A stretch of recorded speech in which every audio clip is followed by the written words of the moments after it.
Hey guys, welcome back to Magic TV. My name's Craig. It is 12 o'clock on a Sunday. It's time for a Q&A, and I'm back in the UK. Very exciting. Now, if you've never seen a Q&A before, they go out at 12 o'clock every Sunday, and the idea is that I take all the questions that you've asked over the course of the week, and I try to answer them to the best of my ability. Now, if you have a question that you want to ask, leave it in the comments to this video, and try and get it in by sort of Tuesday or Wednesday. I film the Q&As on Tuesday and Wednesday typically, and then I'll answer the question on the Sunday. If I miss your question, I'm very sorry. Sometimes that can happen. If I do miss your question, ask it again and I will get to it. And I don't read these questions ahead of time. I literally just sit down and go for it.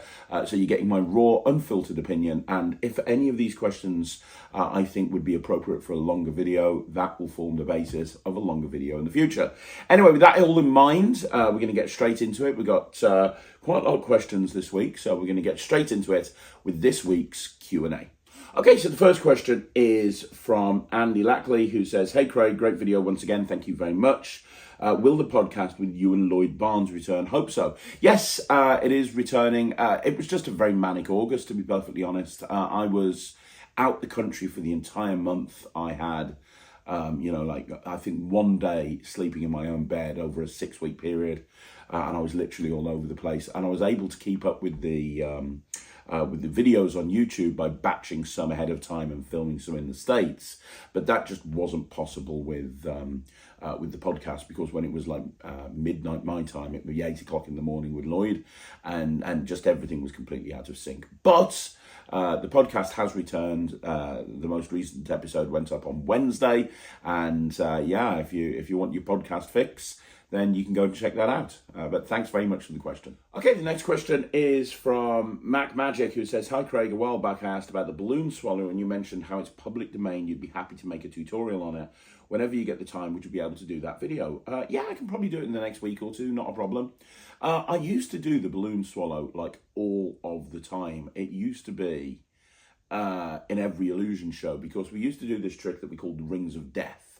I haven't done it in about 5 years, but we used to do this thing called the Rings of Death when I was working with Russell and Anna, and the whole idea is, it's the old rings illusion. I don't know if you know the one that I'm talking about, where you have a stand with a pole, and the rings go over the pole one by one, and they have screws at the back that screw them in place, and you've got your assistant inside the poles, and then what happens is you bring up a cloth or a flagstaff, and when you drop the cloth, the assistant's now outside of the rings.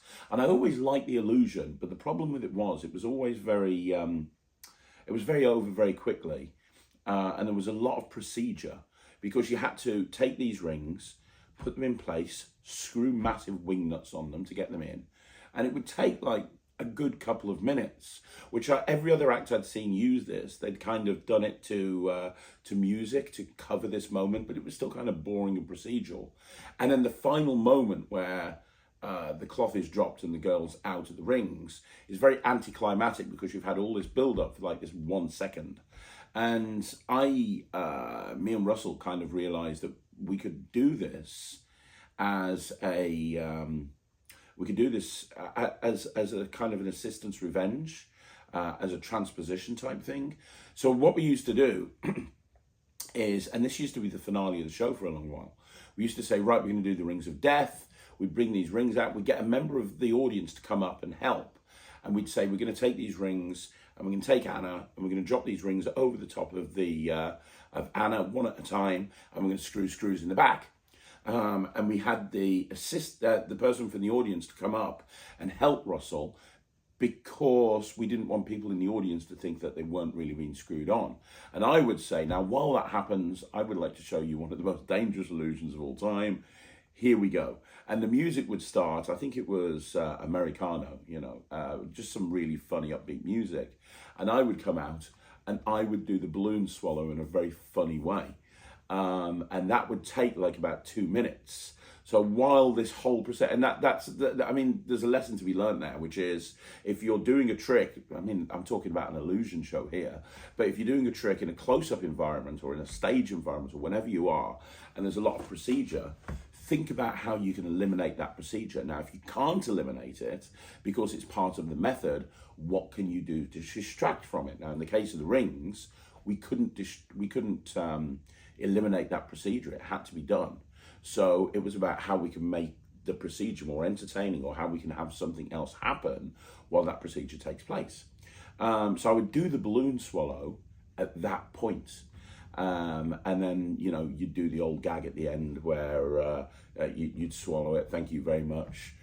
Probably wondering where it's gone. Well, you'll see it again in a few hours. No, seriously, I can make it appear now. Watch. And you kind of bend over and you reach behind and you bring out a balloon dog, and you just look at it and you look at them and you go, it's a poodle. And that was kind of very much the style of the show back then. And by that time, Anna would be in the rings, but we still didn't do it as a Anna getting out type thing, because again, that was a bit anticlimactic. So it was Russell that went in the rings. That's right, it was Russell that went in the rings. And so what would happen is I would bring up the cloth and I'd say, Russell's going to escape from the rings on the count of 3. 1, 2, 3, drop the cloth, and he'd still be there. And Anna would be like, hey, you were meant to escape. And he's like, I've got an idea. And he'd say, Anna, grab that pole, hold it high in the air, walk from one side of the stage to the other, and by the time you get to the other side of the stage, I'd be out. So I'd then lift up the cloth. Anna would take this pole, walk behind the cloth where Russell is with the rings, and you'd see the pole go from one side to the other, and then when you get to the other side, boom, now Russell's holding the stick, and I'd look over, see Russell there, drop the cloth, and now Anna's inside the rings. And it was a great way to actually do a trick in a very different way to what most people do. And I've always liked that. I've always loved taking routines and taking props that everybody does and trying to change them to make them more my own, or trying to make them more appropriate for my act. And I used to do that very early on. Like, me and Russell and Anna put the Illusion show together years ago.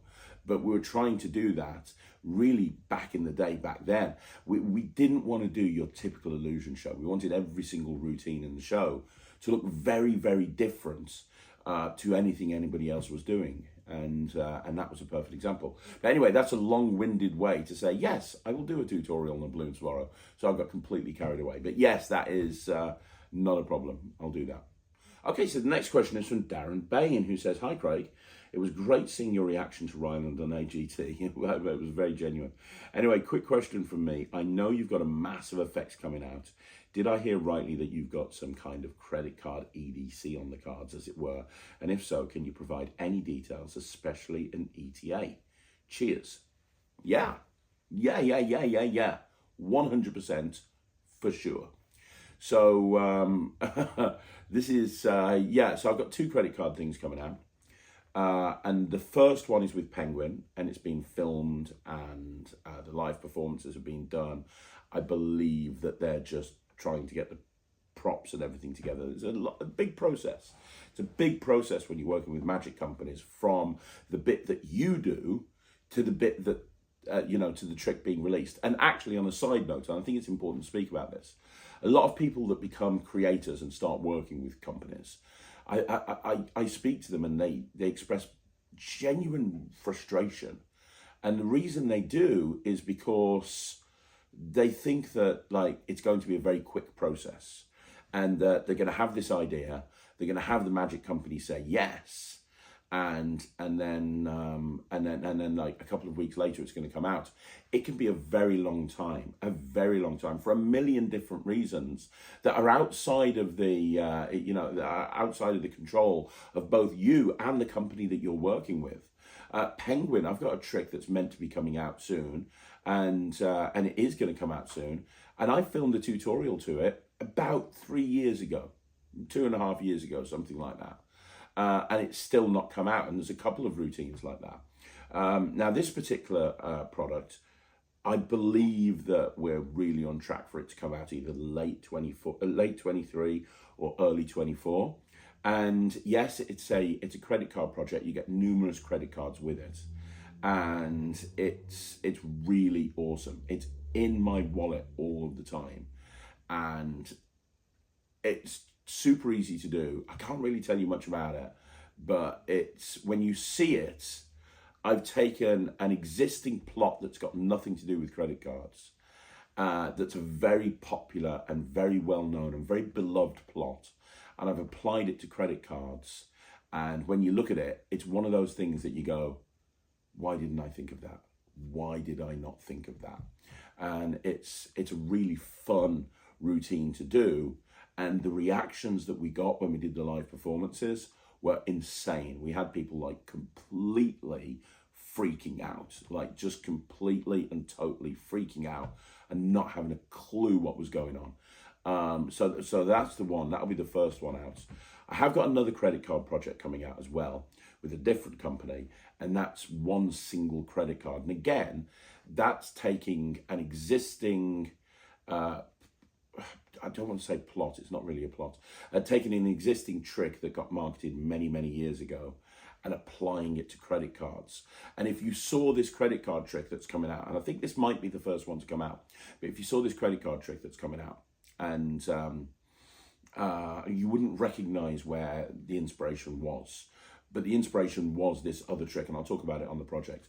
But this is one single credit card, and it's really, really, it's the perfect EDC, because you just take one credit card out your wallet, you do what you need to do with this, and it's just great. So 2 credit card tricks coming, and I'm very excited about it. In terms of an ETA, I would say that the one with Penguin is going to be but probably early 24. In fact, I'm going to be spending some time on their booth at Blackpool, so I wouldn't be surprised if they held it off to Blackpool, because normally when they get me involved in working on their booth, like when I was at Magic Live, they like to have 1 or 2 tricks from me that they're launching there, so I wouldn't be surprised if that came out there. The other one, it could be 23, it could be at some point later on this year, but knowing this company's release schedule, it's probably going to be more like early 24.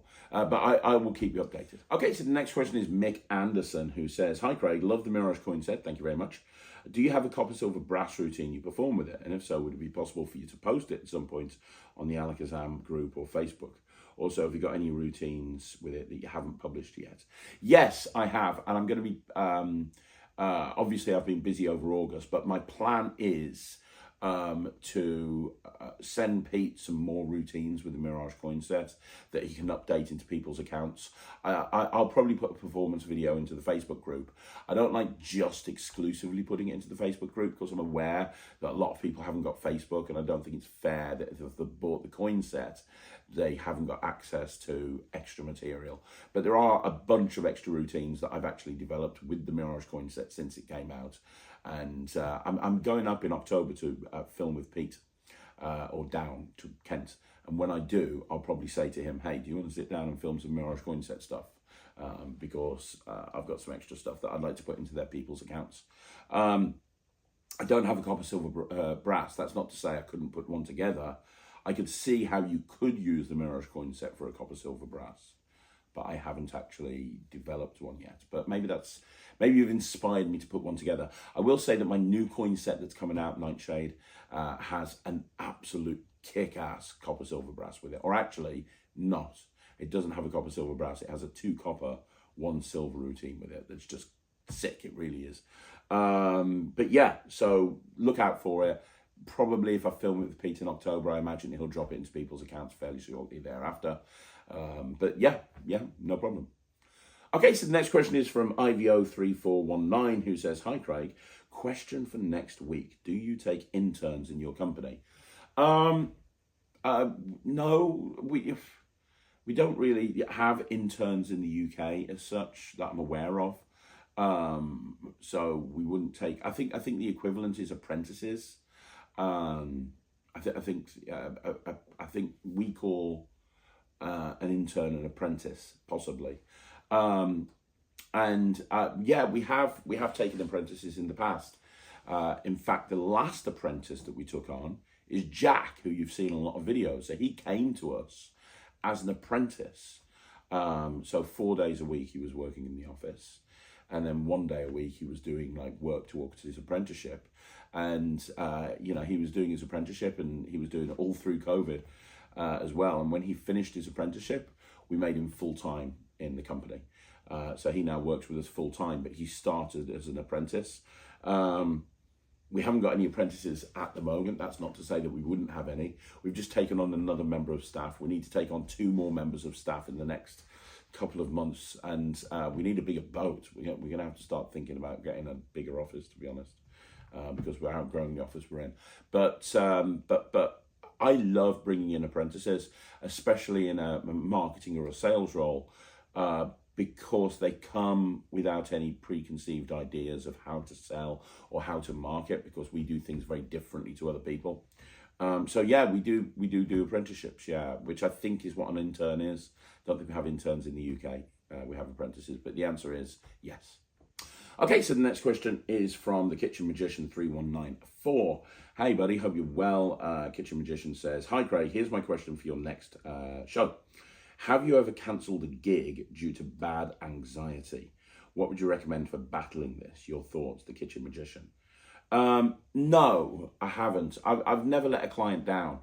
I've soldered through being ill and done the gig, and I've performed ill many times, and I think a lot of entertainers would have. And if I've been in a situation where I physically can't do the gig for whatever reason, I've always managed to arrange cover to go and do it for me instead. I even, I'm very passionate about the show must go on. I'm very passionate. I think that partly comes from the fact that I run an entertainment agency, and I don't want to be in a situation where a client is being let down because we haven't been able to send an entertainer there. I've literally driven 4.5 hours at like 5 o'clock in the morning to cover an entertainer, because an entertainer has been like thrown up through the night and there's literally nobody in the area that can perform. And I've literally driven 4.5 hours in a different direction to go and cover their party or their event. And, when I was doing a big illusion show with Russell and Anna and Tiffany, big, huge opportunity. And it was in Birmingham, and we were in the van in the morning on the way over there with a van full of illusions, and I had a phone call from a paramedic to say that my dad had passed away, and the gig wasn't until the evening. And I went home. My mum was out of it completely, and I was speaking to the paramedic, and Sarah had arrived. I'd rung Sarah had got there, and I sorted out everything that I could and sorted out my mom, and then I went back and did the gig.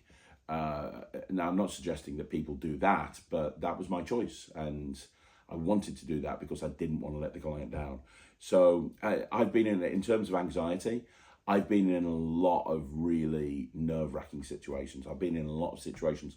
I'm a big believer of pushing yourself out your comfort zone and putting yourself into situations that you're maybe not prepared for. Well, you are prepared for them, but situations that push you. And I've never allowed anxiety to stop me from doing a show. I've kind of pushed through it, and I can be really anxious or really nervous in the wings, and then the second that I walk on stage, that switch flicks in my head, and you can't really tell that I'm nervous, or at least hopefully you can't tell that I'm nervous. Advice for battling anxiety. So I put a video on this channel a couple of years ago, and it was all about nerves, and specifically it was about how to deal and how to cope with nerves. And if you just search on YouTube, Magic TV, how to cope with nerves, how to deal with nerves, go and watch that video, because I put a lot of thought into that video. I'm going to do an updated video in the next few months as well with further thoughts on that subject, but I covered an awful lot in that original video. So if I kind of talk about it again now, I'm just going to be covering old ground. But my advice to you is A, watch that video, and B, just do it. I know it sounds difficult, and I know it sounds hard to say, but do it. You'll regret it if you don't. If you've got this gig or this opportunity and you're really nervous about it, and then you decide not to do it because of nerves, you will regret it at some point down the line. You will regret it. You'll think back and you'll go, what if if only I had. And this is a little bit like taking risks. And I've always been a firm believer that within business, you take risks. You've got to take as many risks as you can.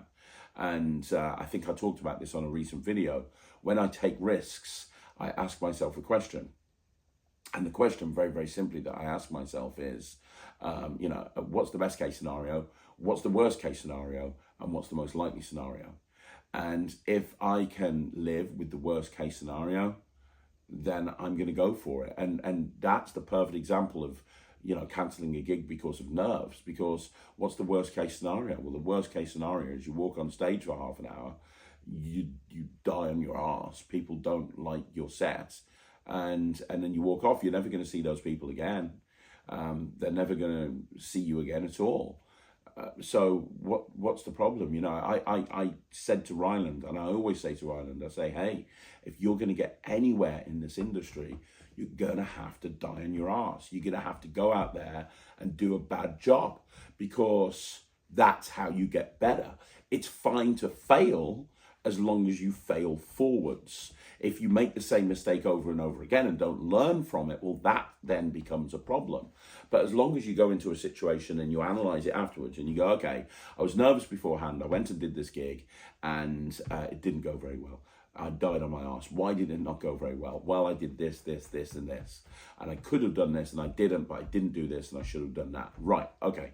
Well, next time you put yourself into that situation, you're not going to do that. And every single time you edge forward and you get a little bit more confidence because you've been in that situation. And there's no substitute for flight time. There is absolutely no substitute for flight time. You could be the most well-read person in the world. You could have the most incredible sleight of hand in the world. But unless you have flight time, it doesn't matter a bean.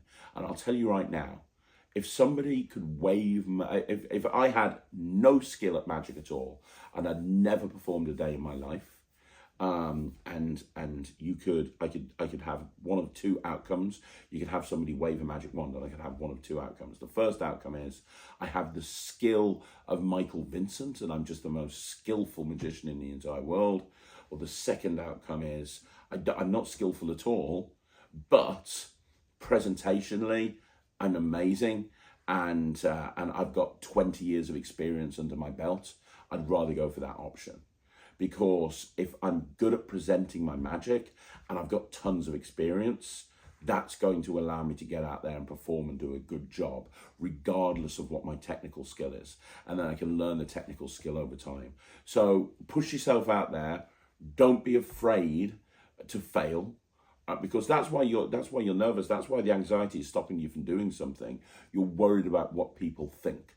You're worried about what the outcome is. You're not going to do a good job. You're going to die on your ass.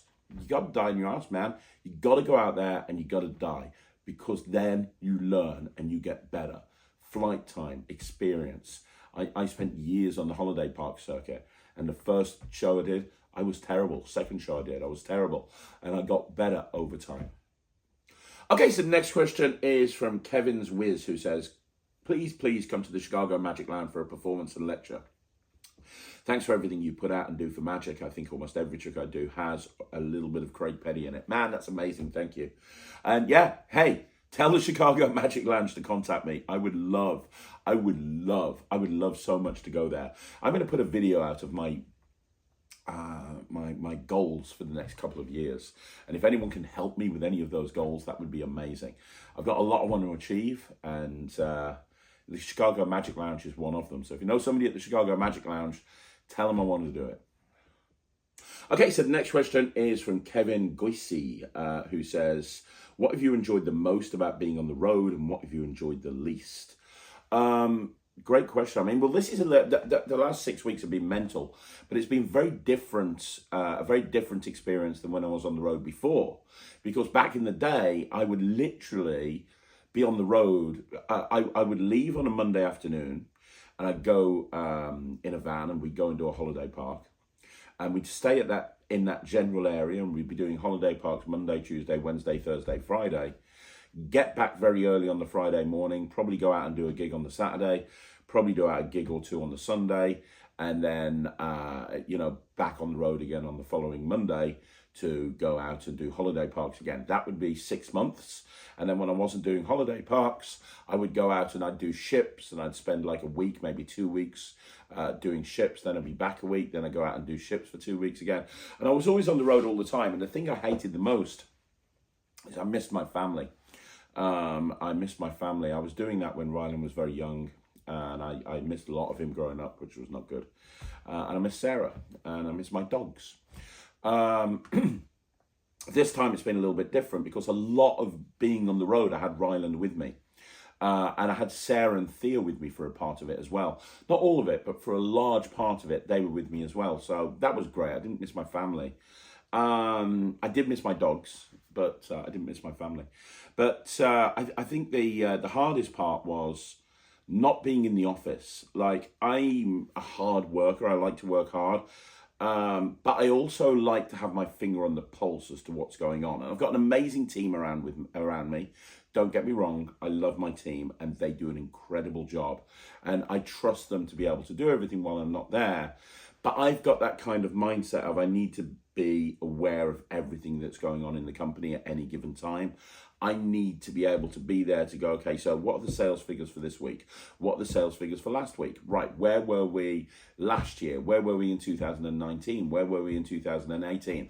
What are the projections for 2020? Now, how much of that is profit? Now, how much of that, now what percentage of that was on advertising? What's the return on investment from the advertising we're doing? Is there any advertising that's not working? And I like to be on top of that every single week. And being away, I wasn't even aware of what the company was doing. It was very difficult and very awkward. So I missed being in the office. I also kind of missed my own house. Just chilling down in my man cave, or, playing a computer game or watching a TV or just that sort of thing. I was just literally working out of hotel rooms.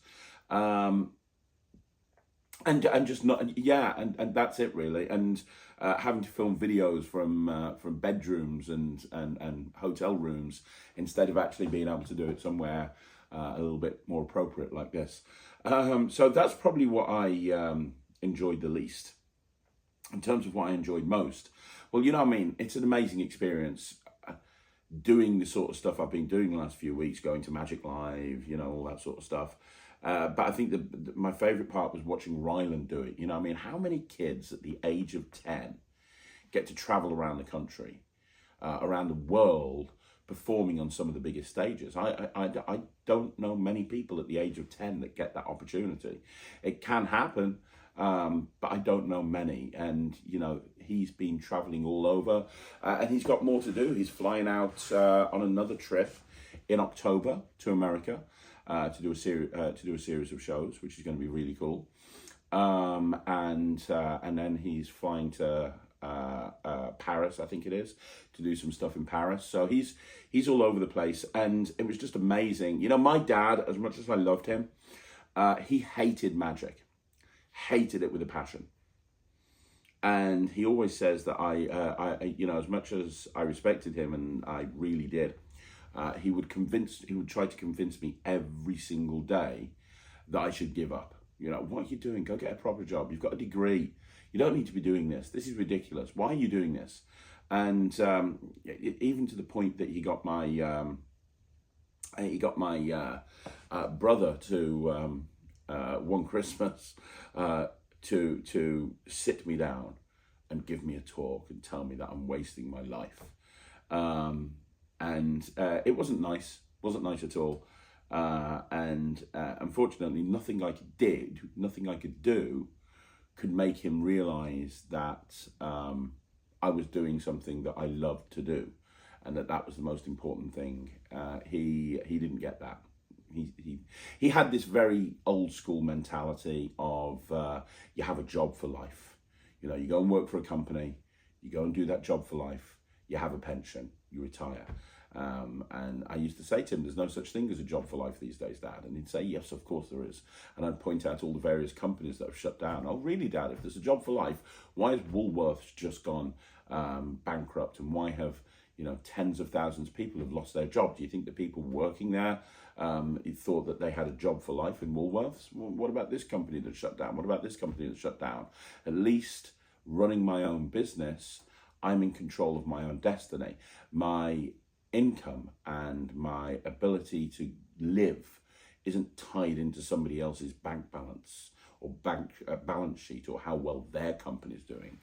And he just didn't get it. And we used to have discussions about this all of the time. Why am I even telling you this? Oh yeah, I'm telling you this because of what, So my dad used to not at all like the fact that I did magic. And it was a shame that he passed away before he saw kind of this, me having an office with staff and Ryland doing what he's doing. I wish you'd seen all of this, but whatever.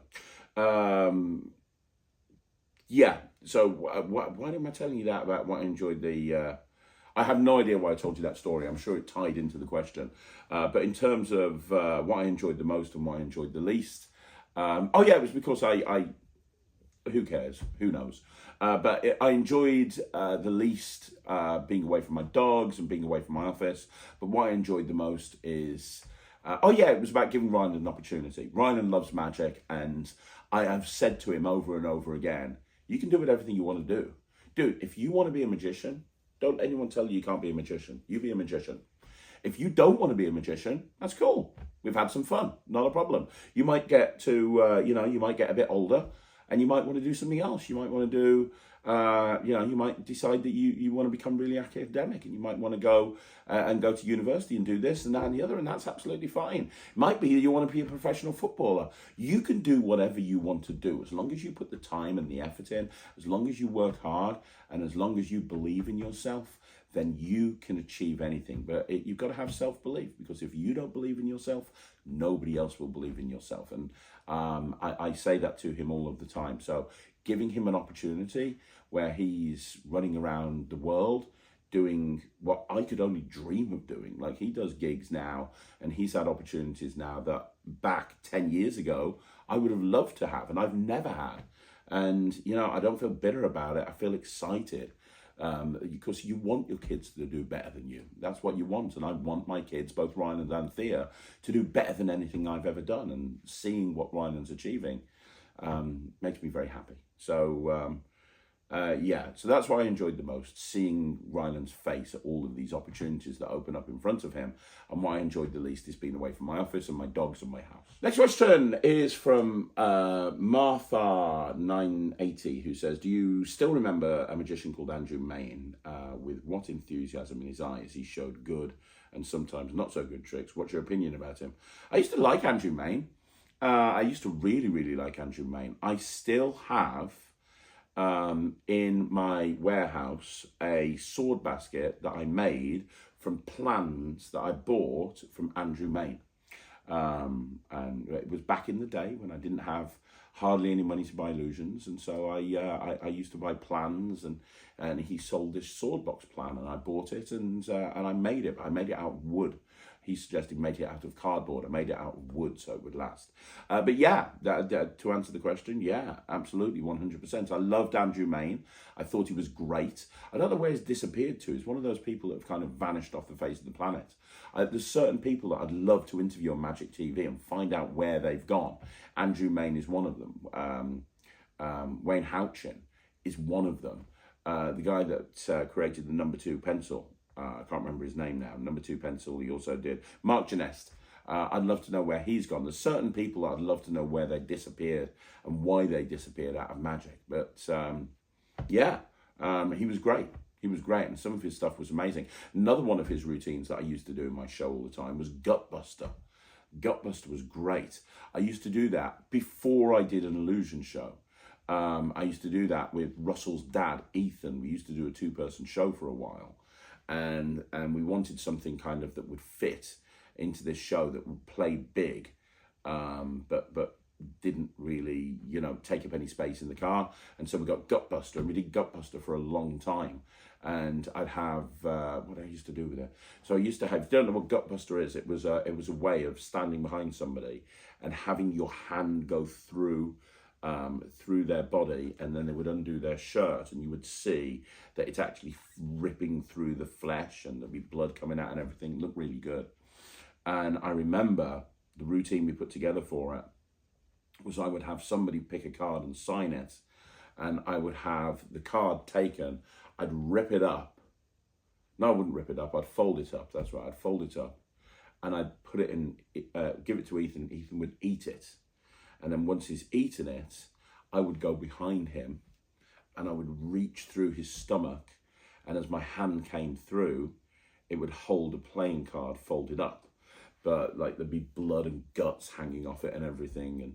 And then I'd have the spectator come up on stage with my hand through Ethan's stomach, and they would come up and take that card and unfold it, and it'd be their card. And that was an Andrew Mayne trick, Gutbuster. So yeah, he's a great guy. I'd love to know what's happened to him. If anybody would know, please let me know. Next question is from Jonah Berg, who says, what do you think of Unanchored by Ryan Schlutz? I've heard some good things, wanted to get your opinion. Yeah, it's an amazing book.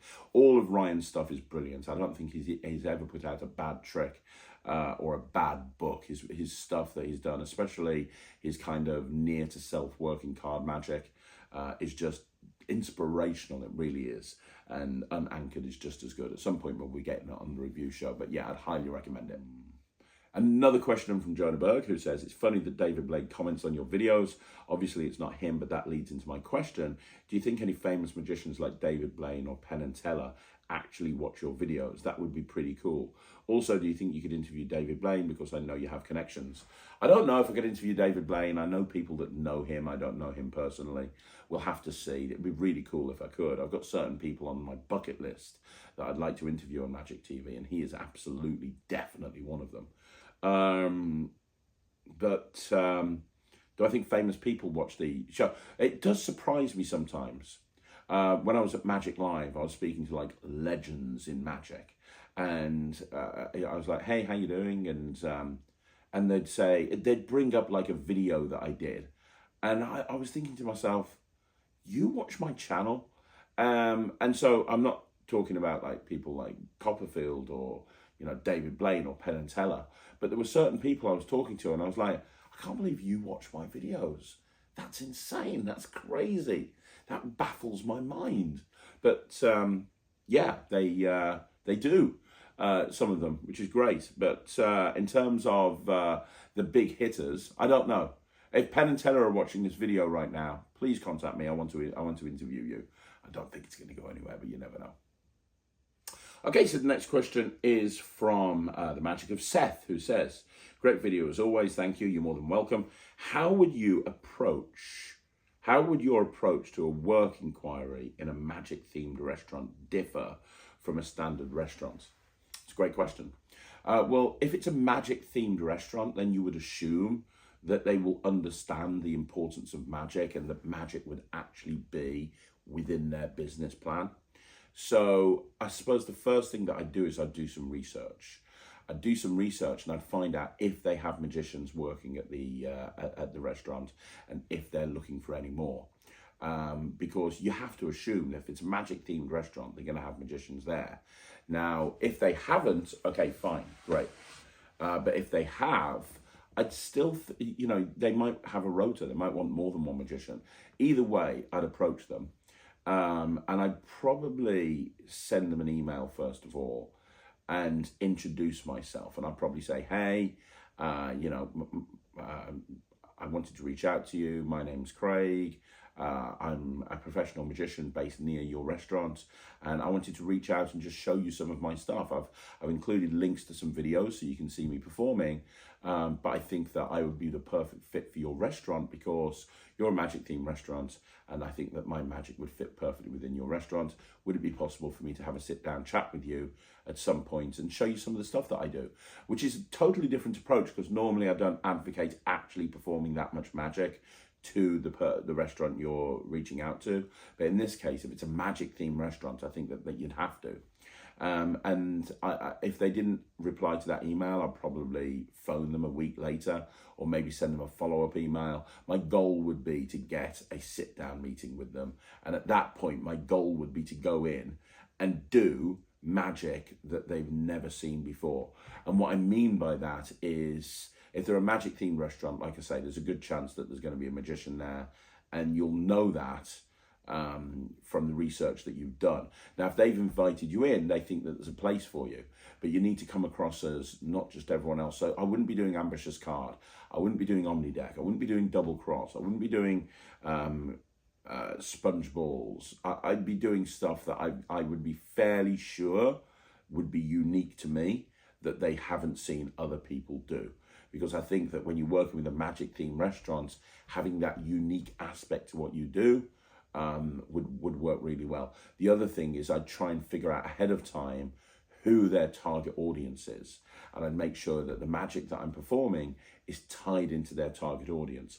I might even try to presentationally put together some routines, or a routine that involves the name of their restaurant or aspects of their restaurant or something like that, so that I can show them how I can tie their branding into the magic that I do.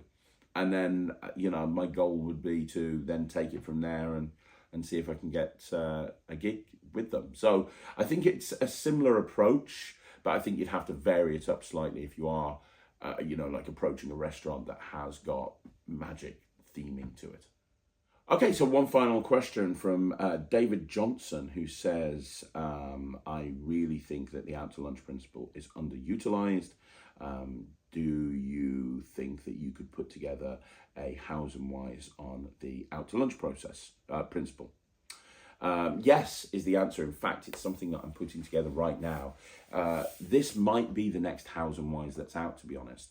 The hows and whys of the out to lunch principle. I agree with you that I think that the out to lunch principle is very, very, very underutilized.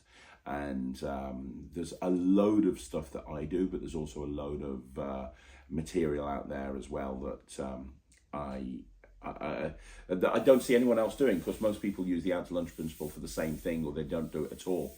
So a couple of, I'm not going to blow my load, right? I'm putting this video together, give you a sneak peek of a couple of things that I like that I've seen other people do.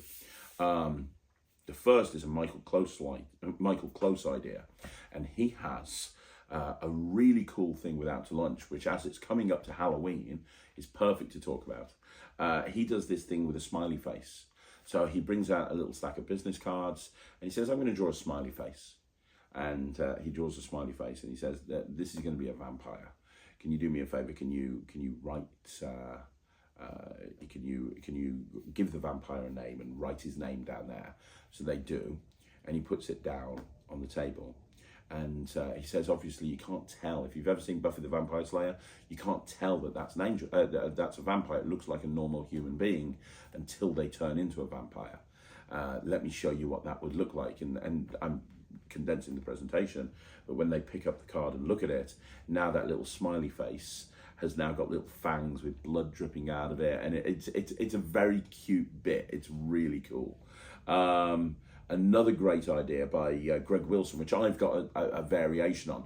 His original idea was to write the word reverse on a business card and have somebody underneath draw a mirror. So they draw a mirror, and you wrote reverse on a business card. And then what you do is you take that card out and you fold it in half, and you get them to hold it in between their hands. And when they open it up, now, because the mirror's been touching the word reverse is written in mirror writing. So it's very, very subtle, but it really has a great effect on the audience. My slight variation on it is I use digital force bag. So I have somebody pick a word. So I say, hey, we're going to write something. I'm going to write a word on this business card.